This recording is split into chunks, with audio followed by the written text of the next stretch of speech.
پہلے لوگ شریعت سے شخصیت کو پہچان لو، اگر شخصیت سے شریعت کو پہچانو گے تو گمراہ ہو۔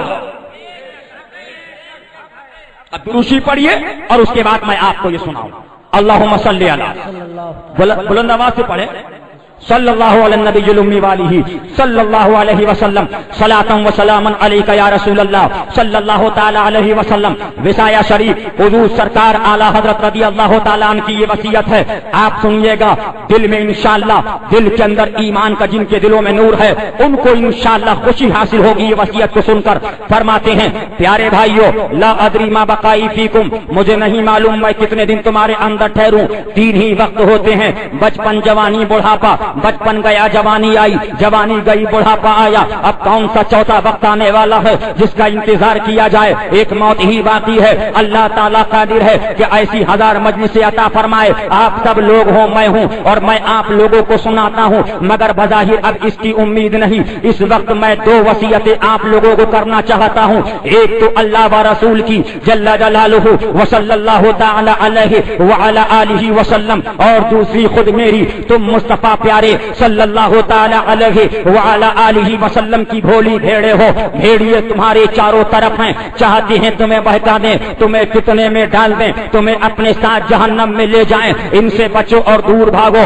دیوبندی ہوئے، رافضی ہوئے، نیچری ہوئے، قادیانی ہوئے، چکلاڑوی ہوئے، غرض کتنے ہی فرقے ہوئے جنہوں نے ان سب کو اپنے اندر لے لیا، یہ سب بھیڑیے ہیں، تمہارے ایمان کی طاق میں ہے، ان کے حملوں سے اپنا ایمان بچاؤ۔ حضور اقدس صلی اللہ تعالی علیہ وسلم رب العزت جل جلالہ کے نور ہیں۔ حضور صلی اللہ تعالی علیہ وعلی آلہ وسلم سے صحابہ رضی اللہ تعالی عنہم روشن ہوئے، ان سے تابعین رحمہم اللہ تعالی روشن ہوئے، تابعین سے تبع تابعین رحمہم اللہ تعالی روشن ہوئے، ان سے ائمہ دین روشن ہوئے رحمت اللہ تعالی علیہم، ان سے ہم روشن ہوئے۔ اب ہم تم سے کہتے ہیں کہ یہ نور تم ہم سے لے لو، یہ نور تم ہم سے لے لو، اس کی ضرورت ہے کہ تم ہم سے روشن ہو۔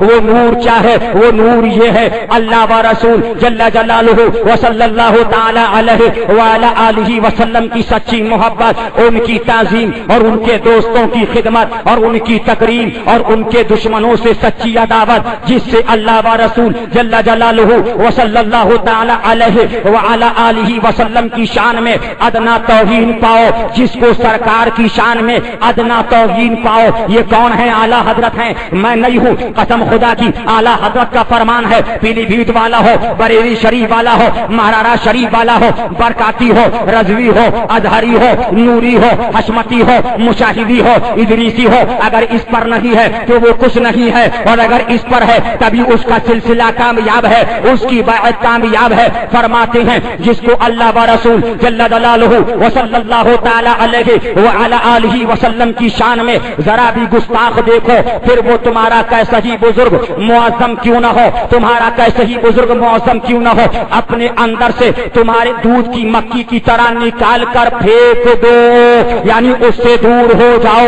وہابی سے دور ہو، دیوبندی سے دور ہو، تبلیغی سے دور ہو، جماعتی سے دور ہو، غیر مقلد سے دور ہو، سلفی سے دور ہو، صحابہ کے دشمن سے دور ہو، تابعین کے دشمن سے دور ہو، اولیاء کے دشمن سے دور ہو، اور ہری پگڑی والوں سے دور ہو۔ اب فرماتے ہیں میں 14 برس کی عمر سے اعلیٰ حضرت کی کتابیں تو بتائی جاتی ہیں کہ اعلیٰ حضرت نے یہ لکھا، اعلیٰ حضرت نے یہ لکھا، اعلیٰ حضرت نے یہ لکھا، لیکن اعلیٰ حضرت فرماتے میں 14 برس کی عمر سے یہی بتاتا رہا، اور اس وقت پھر یہی عرض کرتا ہوں کیا کہ نبی کے دشمنوں سے دور رہو، اور اللہ ضرور اپنے دین کی حمایت کے لیے کسی بندے کو کھڑا کر دے گا، مگر نہیں معلوم میرے بعد جو آئے کیسا ہو اور تمہیں کیا بتائے۔ اس لیے ان باتوں کو خوب سن لو، حجت اللہ قائم ہو چکی ہے۔ اب میں قبر سے اٹھ کر تمہارے پاس بتانے نہ آؤں گا، جس نے اسے سنا اور مانا قیامت کے دن اس کے لیے نور و نجات ہے، اور جس نے نہ مانا اس کے لیے ظلمت و ہلاکت ہے۔ یہ خدا و رسول جل جلالہ وصلی اللہ تعالی علیہ وسلم کی وصیت ہے۔ جو یہاں موجود ہیں سنیں، اور جو یہاں موجود نہیں ہے تو حاضرین پر فرض ہے، حاضرین پر فرض ہے، حاضرین پر فرض ہے، غائبین کو اس سے آگاہ کریں کیا آگاہ کریں؟ اعلیٰ حضرت نے کہا ہے دیوبندی سے دور رہو، اعلیٰ حضرت نے کہا ہے وہابی سے دور رہو، اعلیٰ حضرت نے کہا ہے تبلیغی سے دور رہو، اعلیٰ حضرت نے کہا ہے جماعتی سے دور رہو۔ فرماتے ہیں غائبین کو اس سے آگاہ کریں۔ اور دوسری میری وصیت ہے، آپ حضرات نے کبھی مجھے کسی قسم کی تکلیف نہ پہنچنے دی، میرے کام آپ لوگوں نے خود کیے، مجھے نہ کرنے دیے۔ اللہ تعالیٰ آپ سب صاحبوں کو جزائے خیر دے۔ مجھے آپ صاحبوں سے امید ہے کہ قبر میں اپنی جانب سے کسی قسم کی تکلیف کے باعث نہ ہوں گے۔ میں نے تمام اہل سنت سے اپنے حقوق لوجہ اللہ تعالیٰ معاف کر دیے ہیں۔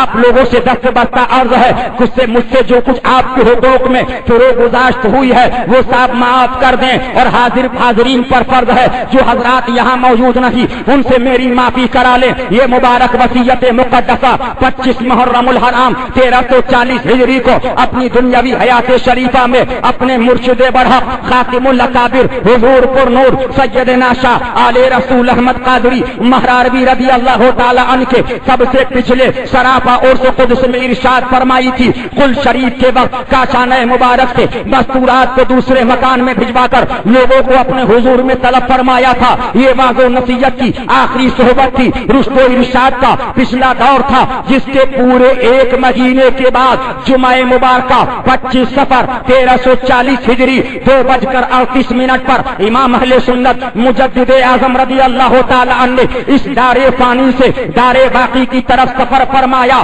ان مبارک وصایا نے مجمع پر ایسا گہرا اثر ڈالا کہ حاضرین کی روتے روتے ہچکیاں بن گئیں، لوگ بھاڑے مار کر رو رہے تھے۔ خدا و رسول جل جلالہ وصلی اللہ تعالی علیہ وعلی آلہ وسلم کی محبت میں لوگوں کا اس روز بلک بلک کر رونا عمر بھر یاد رہے گا۔ پھر مکتوب وصایا شریف جو صرف 2 گھنٹہ 17 منٹ پیشتر قلم بند کرائے اور آخر میں حمد و درود شریف اپنے دست خود اقدس سے تحریر فرمائے اور ان کے آخر میں یہ فرمایا، یہ ہیں اعلیٰ حضرت جا رہے ہیں، یہ فکر نہیں ہے کہ یہ مدرسہ کون چلائے گا، یہ فکر نہیں ہے کہ یہ جائیداد کس کو دی جائے، یہ مکان کس کو دیا جائے، یہ پراپرٹی کس کو دی جائے، یہ پیسہ جو بچا ہے یہ کس کے نام کر دیا جائے، یہ مرید کون کرے گا۔ لیکن بارے میرے اعلیٰ حضرت فکر ہے یہ سچا نائب مصطفیٰ جا رہا ہے، یہ نیابت عظمیٰ کے جلوے ہے، یہ نیابت عظمیٰ کے جلوے ہے کہ میرے آقا صلی اللہ علیہ وسلم جب مدینہ منورہ کے اندر ظاہری حیات مبارکہ سے دنیا سے تشریف لے جا رہے ہیں، حکم دے دیا گیا، اے بلال حکم اعلان کر دو مدینہ المنورہ کے اندر کہ اب تمہارے نبی صلی اللہ علیہ وسلم کا آخری خطبہ ہونے والا ہے۔ میرے آقا صلی اللہ علیہ وسلم کا حکم سنتے ہی حضرت بلال رضی اللہ تعالیٰ روتے جاتے ہیں اور مدینہ طیبہ کے اندر اعلان کرتے جاتے ہیں، اعلان کرتے جاتے ہیں، اے لوگوں اگر آخری بظاہری خطبہ سننا ہے خاتم النبیین کا تو مسجد نبوی میں آ جاؤ، نبی کی وصیت سننا ہے تو مسجد نبوی کے اندر آؤ۔ فرماتے ہیں کہ مسجد نبوی شریف میں کہیں بیٹھنے کی جگہ نہ تھی اور جب میرے آقا صلی اللہ تعالی علیہ وسلم نے خطبہ شروع فرمایا تو صحابہ کرام دھاڑے مار مار کر رو رہے تھے۔ آؤ تاریخ اٹھاؤ، تاریخ کا جائزہ لو۔ میرے آقا فرماتے ہیں کہ یہ علماء نبیوں کے نائب ہیں، سبحان اللہ سبحان اللہ۔ اب نیابت عظمیٰ کا جلوہ دیکھو، یہ نائب النبی مصطفیٰ کا نائب، نائب غوث الورا، اپنے وقت کا غوث اعظم، اپنے وقت کا امام اعظم، اپنے وقت کا فقیہ اعظم، اپنے وقت کا امام اعظم جب دنیا سے جا رہا ہے یہ فکر نہیں ہے کہ تمہیں کیا ملے اس کو کیا ملا، فکر ہے تو ہماری ہے، فکر ہے تو ہماری ہے، پرواہ ہے تو تمہاری ہے۔ اور یہ پرواہ ہے اے بھولی بھیڑو، یہ بھولی بھیڑے ہیں، بھیڑیوں چاروں طرف ہیں، تمہارے ایمان کی طاق میں ہے، وہابیوں سے بچو، دیوبندیوں سے بچو، تبلیغیوں سے بچو۔ اے لوگوں سن لو، قسم خدا کی میرا ایمان ہے جو رضا کا ہے وہ ہمارا ہے، مسلک رضا سے ہٹنے والا کہیں کا ہو، کہیں کا رہنے والا ہو، کسی کا بیٹا ہو، کسی کا مرید ہو، اگر مسلک رضا سے ہٹ گیا بے شک ہمارا۔ نعرہ تکبیر، نعرہ رسالت، مسلک اعلیٰ حضرت، للکار ہے للکار ہے، للکار ہے للکار ہے، فیض رضا جاری رہے گا، بہابڑوں پر، اہل خبیثوں پر، اطاریت پر، بابڑوں پر بھاری رہے گا۔ سبحان اللہ، ہم اس پر پرواہ نہیں کرتے۔ بیٹھ جائیے، کہاں جا رہے ہیں؟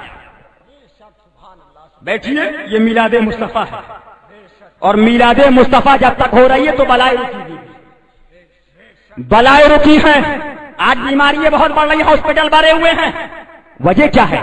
پہلے گھر گھر میں سرکار کی میلاد ہوتی تھی، آج گھر گھر میں گانے بج رہے ہیں، گھر گھر میں سرکار کا چرچا ہوتا تھا، آج ابھی پکچر دیکھنے جاؤ تو گھڑی کے اندر شیطان کہے گا ابھی تو 3 بجے ہیں، لیکن تم میلاد مصطفیٰ میں